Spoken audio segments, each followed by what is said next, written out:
குழந்தைகளா, உயிர் எழுத்துக்களை நாம் பார்க்கலாமா? உயிர் எழுத்துக்கள் தமிழில் அ, ஆ, இ, ஈ, உ, ஊ, ஏ, ஏ, ஐ, ஓ, ஓ, ஔ. மீண்டும் பார்க்கலாமா? உயிர் எழுத்துக்கள் அ, ஆ, இ, ஈ, உ, ஊ,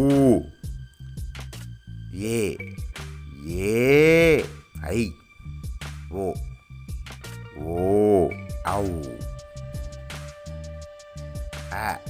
அதை வைத்து அப்பா, அ, அம்மா.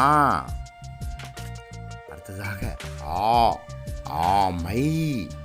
அடுத்ததாக ஆ, ஆடு. இ, இலை,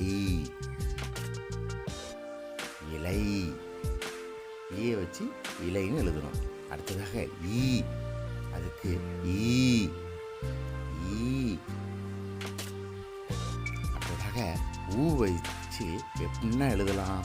உணவு, உணவு, உணவு. அடுத்ததாக ஊ, ஊஞ்சல், ஊஞ்சல். அடுத்ததாக ஏ, எறும்பு, ஏ, எறும்பு. அடுத்ததாக ஏ, ஏணி, ஏணி. ஏணியும் பார்த்தாச்சு. அடுத்ததாக ஐ, ஐந்து, ஐ, ஐந்து. அடுத்ததாக ஓ, ஒன்று. ஓ வச்சு எப்படி எழுதணும்? ஒன்றுன்னு எழுதலாம். ஓ, ஒன்று. அடுத்ததாக ஓ, ஓடம், ஓ, ஓடம். குழந்தைகளா, இதுதான் ஓடம். அடுத்ததாக ஔ, ஔடதம், ஔ, ஔடதம். அடுத்ததாக ஆயுத எழுத்து. ஆயுத எழுத்தில் 3 புள்ளி வடிவமாக இருக்கும் குழந்தைகளா. 3 புள்ளி. இதை அக்கு என்று கூற வேண்டும். ஆம் குழந்தைகளா, ஆயுத எழுத்து. ஆயுத எழுத்து 3 புள்ளியா? இதை முப்புள்ளி, முப்பாற்புள்ளி என்னும் வேறு பெயர்களும் உண்டு குழந்தைகளா. முப்புள்ளி, முப்பாற்புள்ளி. ஆம் குழந்தைகளா, ஆயுத எழுத்து. இதை வைத்து ஏதாச்சும் எழுதலாமா? எக்கு, ஆங்கிலத்தில் ஸ்டீல்னு சொல்லுவாங்க. எக்குன்னு எழுதலாம்.